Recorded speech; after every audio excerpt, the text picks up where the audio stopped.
subsequently president of CIEEM.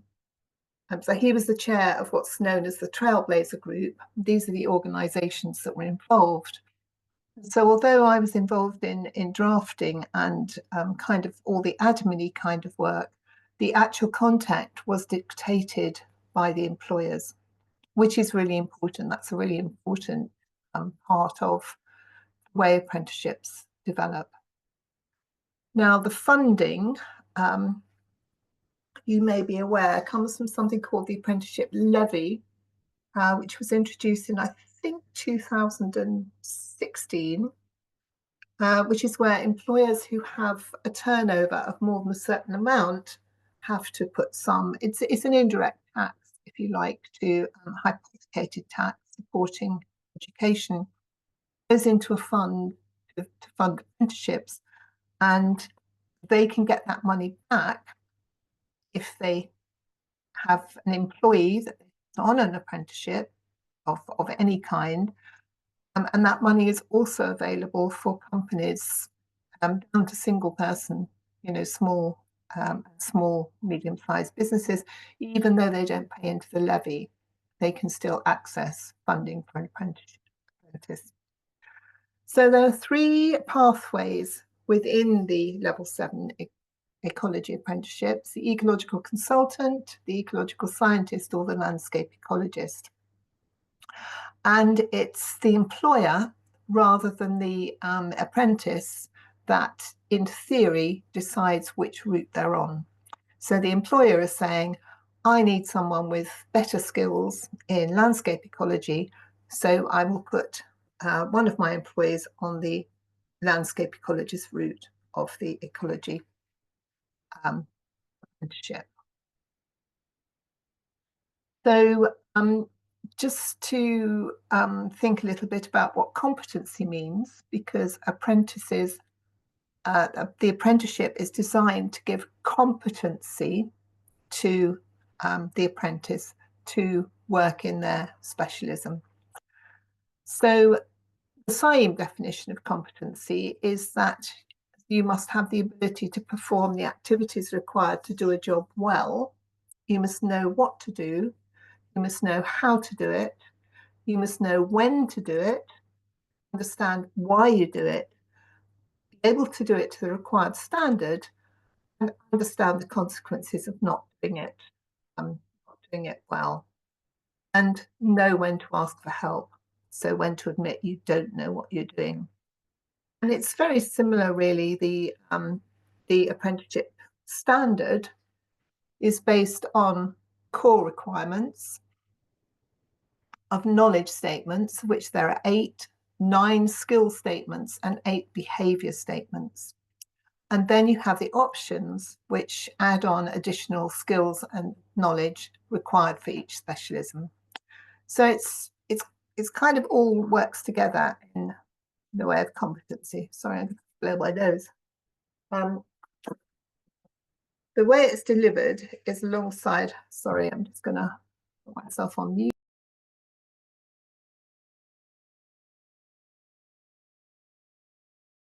Like everybody else, I'm going down with a cold. The delivery of the apprenticeship is alongside a part-time MSc.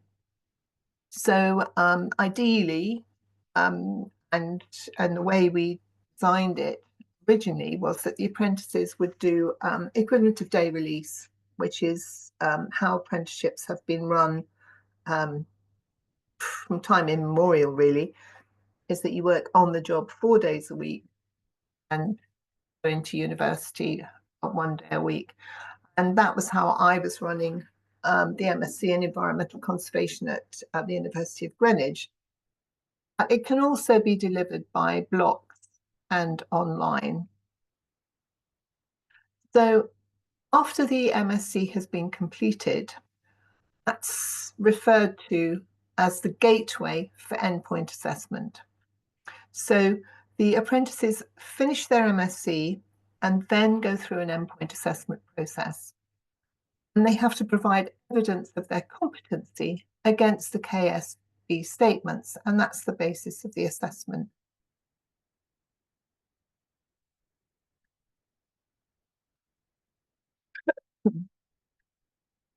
I can't, of course, read what I've written in the bottom one because I've got a line across it. Let's get that up the top. And they have to complete the apprenticeship, complete the endpoint assessment process within 6 months of completing the MSc. So there's a 6-month period in which they can go through this assessment. Now, there are 3 assessment methods currently. One is a Fiver based on the on-programme portfolio. The PDC, which is the practical demonstration of competency, and a report followed by a presentation. Now, this would typically be done at an assessment centre so that a suitable assessor would be carrying out a review of all the apprentices carrying out practical tasks at an assessment centre. We have at the moment a situation where we don't have an endpoint assessment organisation because basically it's too specialist, and people didn't think that basically the endpoint assessment organisations are businesses, and if they don't think they're going to have a big enough throughput of apprentices for them to set themselves up to do this, then they're not interested. And this is at the moment only being run by one higher education institution. Sorry. And so we are working under a dispensation from IFATE to slightly vary the methods. So in order for apprentices to not be disadvantaged, there is a dispensation in place until the 1st of September next year. You'll see why it's only until 1st of September next year when I talk about the revisions. So far, around 90 apprentices have either completed or are in the process of completing this apprenticeship. So uptake has been very good. It's been very mixed across the statutory organisations. DEFRA have put in quite a lot, Natural England Environment Agency, Woodland Trust, for example, but also from consultancy companies. We only have one provider. Now, we knew when we started that we needed to start somewhere, but this is less than ideal, we could say. Now, what's happening is across all the apprenticeships, they are becoming integrated. So what's happening now is that the Ecologist Level 7 is going to be known as the Integrated Apprenticeship. And that means that the apprenticeship will be completed during the MSc. And endpoint assessment will still be required to complete the apprenticeship, but the tasks will be part of the MSc assessment process. So there won't be this extra bit after they've finished their MSc, which is going to be a massive improvement. It's what, when we were originally drafting the apprenticeship, we were saying, well, it would be so much better because if we just, if those offering the apprenticeship just tweaked their assessments so that they actually met the requirements of the endpoint assessment, that would make things much better all round. It still has to be, the endpoint assessment still has to be carried out by someone independent. In addition, I mean, normally MSCs are overseen, if you like external examiners, but there does need to be a separate endpoint assessor who will look at that. But it will be much better. So we can discuss what we think about that. It has been out for consultation, the standard. The consultation period ended on the 15th of July, and we directly contacted all the stakeholders that we thought, I meant all the employers of existing apprentices and all the interested higher education institutions. And CIEEM was also asked to comment. Target date for approval is the 31st of January. And the big difference here, as I've explained, is that the assessment process will be different. There are the same three options: consultant, landscape, and scientist. There are defined duties for each occupational role. This is something that the employers wanted to see, because when they're deciding what they want, which route they want their apprentice to go down, they can see that more clearly. And we're also concerned about any one training provider offering all three pathways, because there are major differences between the role of a consultant ecologist, a landscape ecologist, and an ecological scientist. And really at MSc level, teaching the curriculum should be quite specialist. And so we really imagined that these would be offered at different training institutions. EPA, instead of having 3 assessment methods, is only going to have 2. The practical demonstration of competency is out. And so there's going to be a professional discussion underpinned by a portfolio. And the second method is a presentation with questions. So it's much simpler and easier for the apprentices. There's also a very significant increase in the funding that we have applied for and have gone through very detailed. It's taken a lot of time and effort to go through looking at the justification for the increase in funding. So that will make it, we hope, much more attractive to different universities to offer it. At the moment, the funding is not much more than, well, it's about on par with what you'd get from a home student. So that's not bad, but it's, you know, there is an additional layer of administration involved in having apprenticeships, it could be argued. So we're hoping this is going to make it much more attractive to other providers. And indications are that there are more involved. And the training providers who have been involved in this are Anglia Ruskin, Cornwall College, which is overseen by Plymouth University, Cranfield, Harper Adams, and Sparsholt. Sparsholt actually have it on their website under the Conservation, Countryside and the Environment tab. They have Ecologist coming soon. So that's where we are at the moment. We were hoping that the process would move faster. And when I said, well, why don't we do an update on the apprenticeships for the November ASIG discussion, I was hoping to have this finalised. You may be aware, with the changing government, and this is the letter we were all sent, the Labour Party has set out the government priorities for apprenticeships, and this has put a slight spanner in the works, because they have said that employers will be asked to fund some level 7 apprenticeships outside of the apprenticeship levy. Now, we've made a very strong case based on the difficulty companies are having in recruiting senior and principal level ecologists.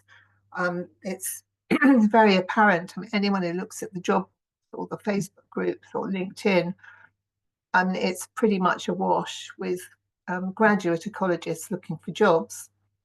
But companies are finding it very, very difficult to recruit at a higher level. So it's obviously attractive for companies to upskill existing employees in order to meet their need for seniors and principals.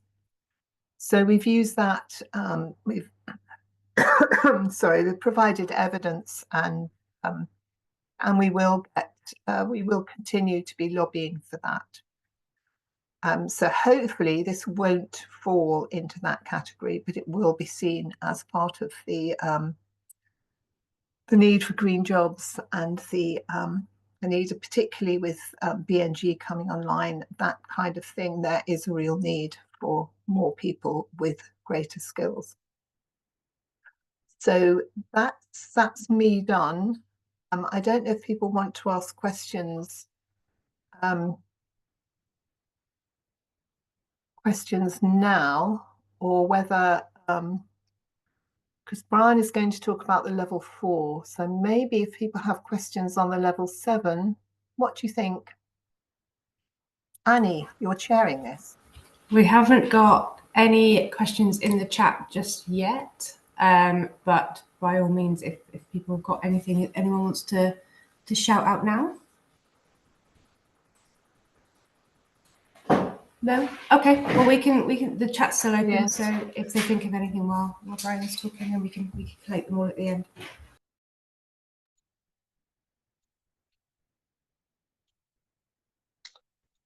Okay, I'm just going to share my screen. Can everybody see the presentation? Yep, I can see that. Amazing. Okay, thanks, Annie. So thank you for that, Debbie. Debbie's given some really good insights into apprenticeships in general there, so it means some elements don't need explaining again, but I'll go over those pertaining to the level 4. I'll just introduce myself quickly first. So I work for CIEEM as the Education and Careers Manager, and I was a ranger for 15 years of protected sites. I was a teacher, a qualified careers advisor, and an apprenticeship assessor as well, but for the level 2 and level 4 countryside apprenticeships. So I've been with CIEEM for about 6 months, and one of the core parts of my role is to follow up on the outcomes of this report. So it was a LANTRA and CIEEM joint report carried out last year, entitled Opening Up Vocational Pathways into Nature-Based Green Jobs, and a part response to the lack of diversity within the sector, and as Debbie touched on there, capacity crisis, but also a skills gap as well. So the level 7 is the answer to the capacity crisis at senior levels, and it was felt a particular specific recommendation of the report that was an answer to employers being able to struggle to fill the vacancies at a lower level was to do with the deficiencies, which were pointed out to be technical ones, mainly around plant identification, land management, and practical field skills. So the specific recommendation laid out by the authors were to create a level 4 vocational qualification in ecology. Carried out over a 2-year period with engagement from a wide range of small and large employers as well. And I'll cover who those were and how we selected them as part of that as well. And again, as Debbie said, if anybody's got any questions, feel free to shout them out. I don't mind being interrupted at all. So for the Trailblazer group, obviously, it's really important to get a good cross-section of employers in order to make sure the apprenticeship is viable for as many people as possible. So we put out a sector-wide invite for a Trailblazer group and had a number of applications back. We were particularly looking for people that were A, passionate about apprenticeships in the sector, and B, had the ability to take apprenticeships on as well. So you can see there's a broad range of NGOs, of private consultancies. So and a couple of education institutions you'll probably recognise. So Sparshell obviously were quite interested and have indicated they'll be running the level 7 ecology apprenticeship. And we've had Anglia Ruskin University take part in the Trailblazer group to date as well. So the timeline so far, so it's moved quite quickly. iFate themselves are the organisation that administer apprenticeships, and they're folding into Skills England. So I think they're quite keen to tie some loose ends up if they can before that happens. So the initial approval drafted by CIEEM was approved in August this year. We convened the first Trailblazer group, and the only one to have taken place so far, at the start of October, and bringing together the views of those employers, then produced a draft standard, which then went to IFATE at the end of October, and has subsequently been kind of soft approved, but it's going to a panel meeting that's in December. As an aside, the apprenticeship originally, when CIEEM sent the proposal in, was called Ecologist Technician. The employers felt very strongly that they wanted that to be called Assistant Ecologist, in line with posts that will often occur, entitled that at the lower levels of the sector. So the next two slides are quite wordy, so I'll just sort of breeze through them a little bit. So these are the brief duties that have come up so far in the standard. Obviously, Debbie produced the numbers for knowledge, skills and behaviours that are in the level 7 apprenticeship. So the level 4 one isn't at that stage yet. So the knowledge, skills and behaviours that are to be developed as part of that apprenticeship will come at the next stage, assuming that IFATE approve further development of it.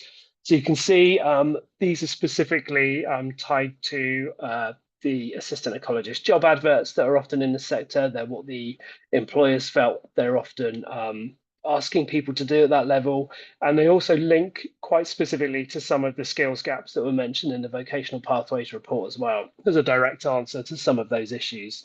So you'll see field work, desk-based activities, biosecurity protocols, and just hopefully you've had long enough on that, but I'm more than happy to send this on separately.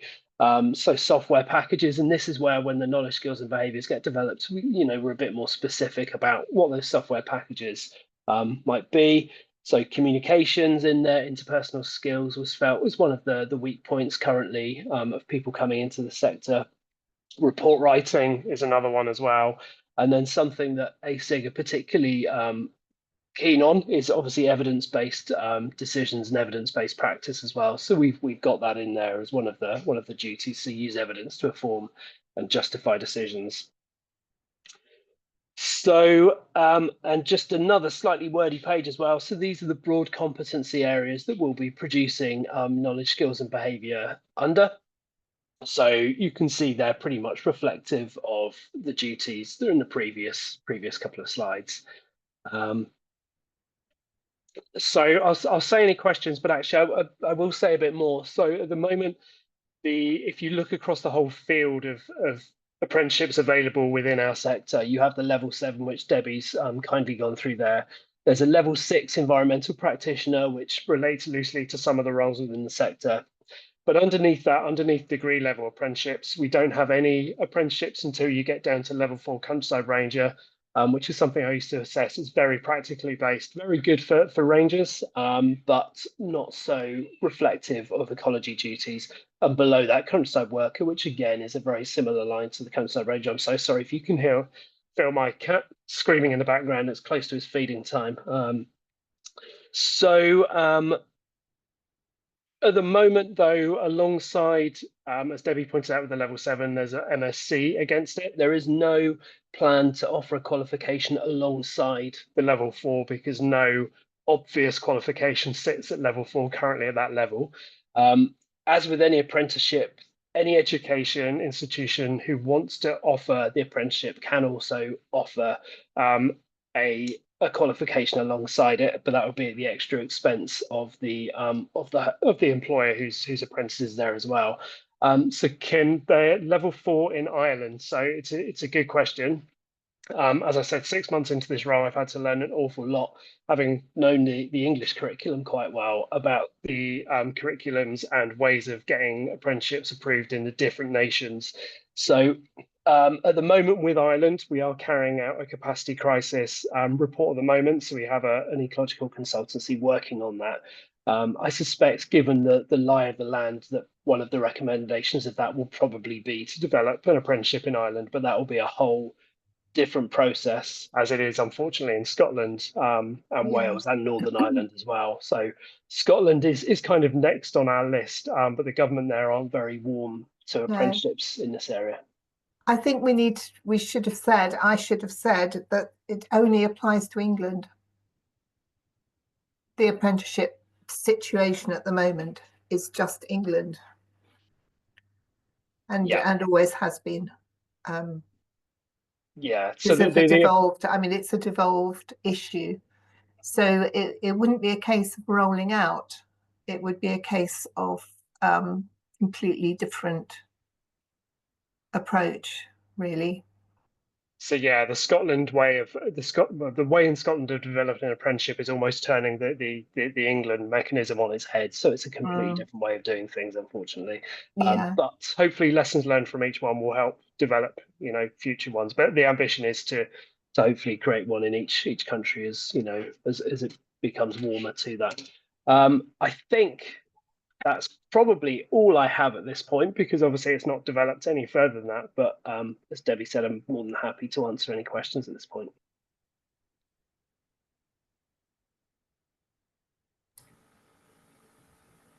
We don't have any further questions in the chat, but is anybody that wants to jump in if they can?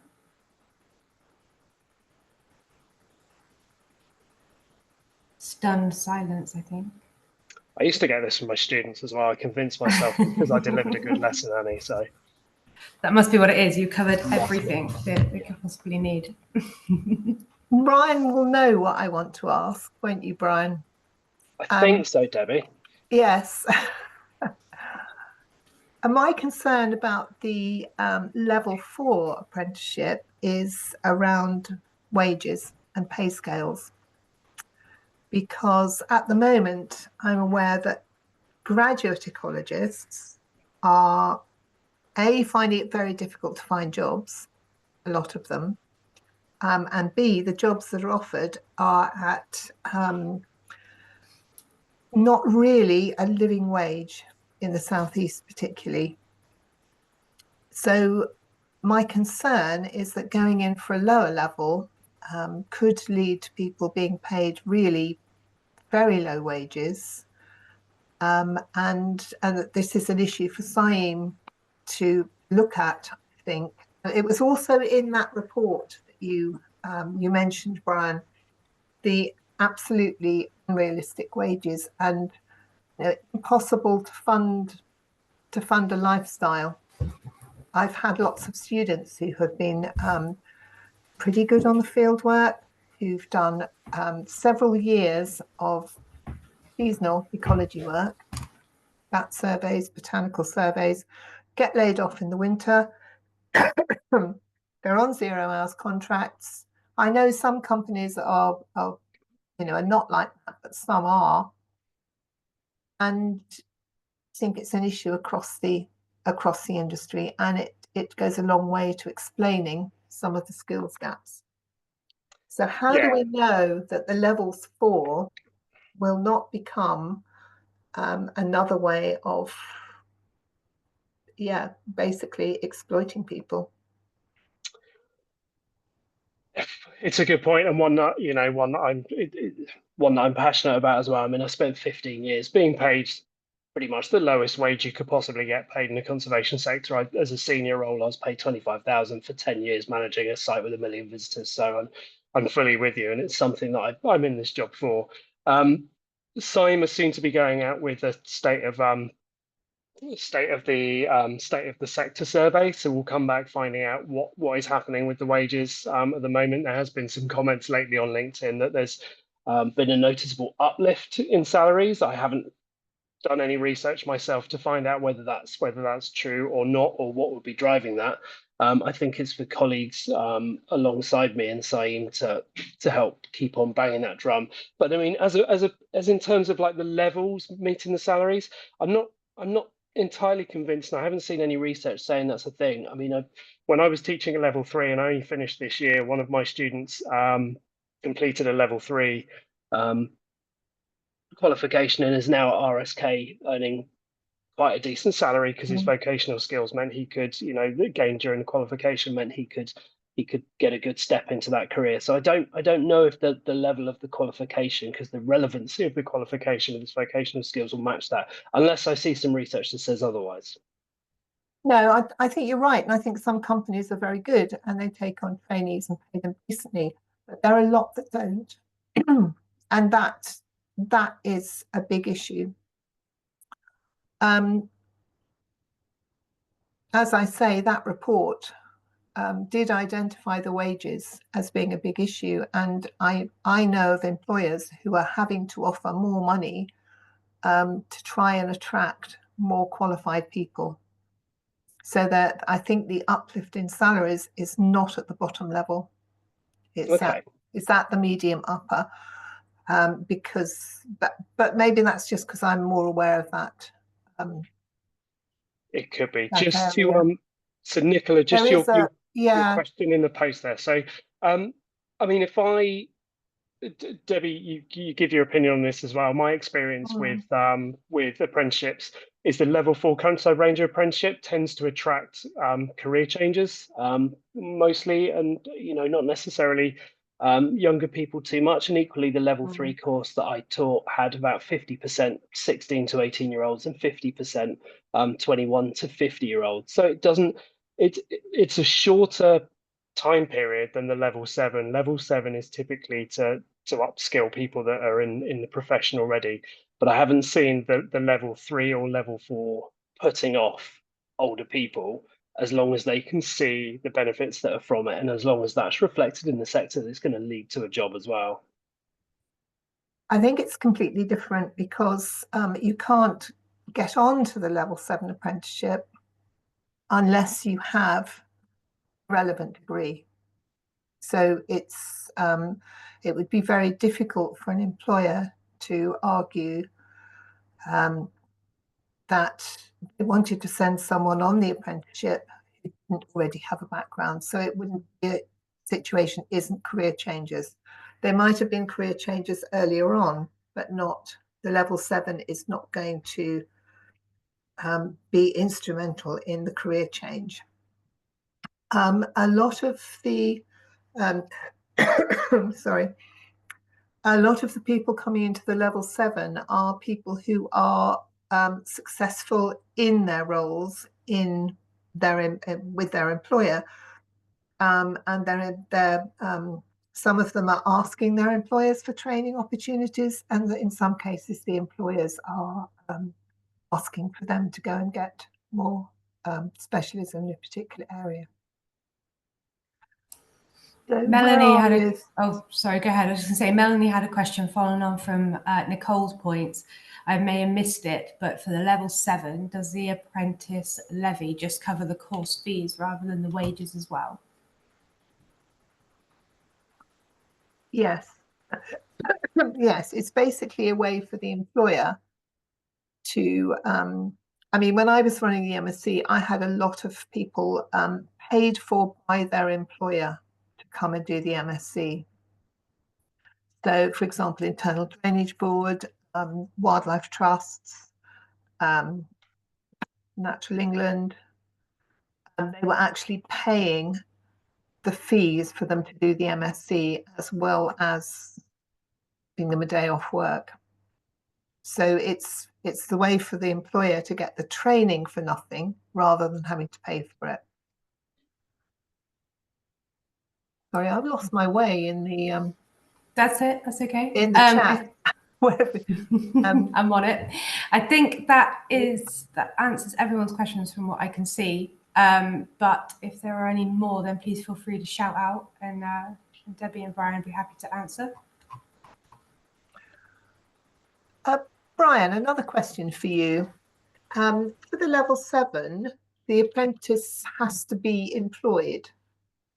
You can't apply to be an apprentice at level 4, at level 7. Is that the situation with level 4? Yeah, they need. Are they already employed? It needs to come around the same time. So basically, somebody would offer a job with an apprenticeship attached to it. So obviously, like you say, it's slightly different with the level 7, but somebody would put a job offer for an apprenticeship out. So both would come at the same time. The employer would employ the apprentice and register them on the apprenticeship at the same time.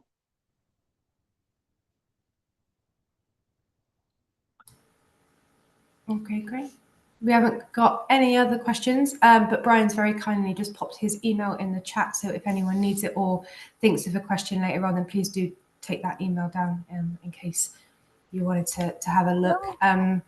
Debbie's was at the very beginning, but if maybe Debbie, if you can pop your email in there as well, just for anyone to. Can I just ask Mark? Catch you later. Mark, Hi, you're running an MSc program, aren't you? It's under review at the moment at Northumbria. So we have at the moment a master's in environmental modelling, modelling, monitoring and reconstruction that has had a few ecologists, but not many. But we had, I think, 2 students on it this year, so that's unlikely to run again.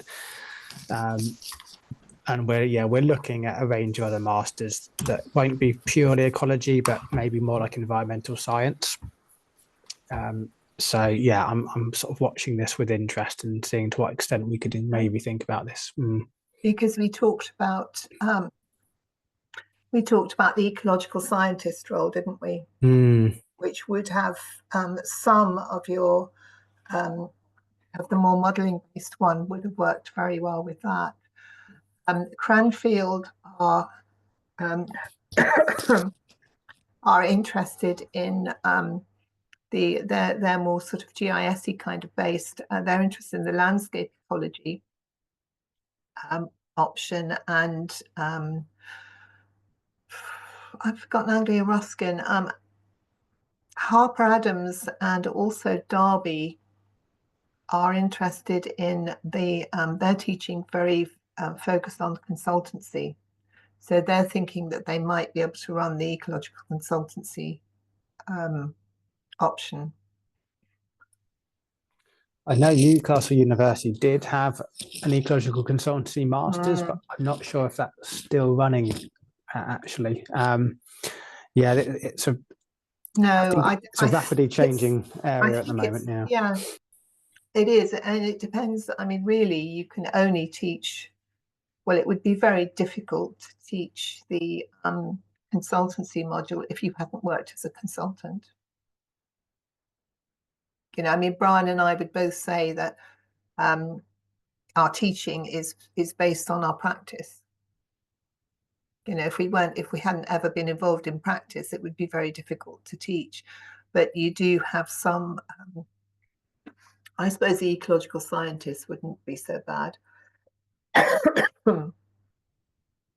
But at level 7, you know, masters are supposed to be specialists, aren't they? Rather than generalist, whereas your level 4 is going to be a much more general approach. Sorry, my voice is nearly gone completely.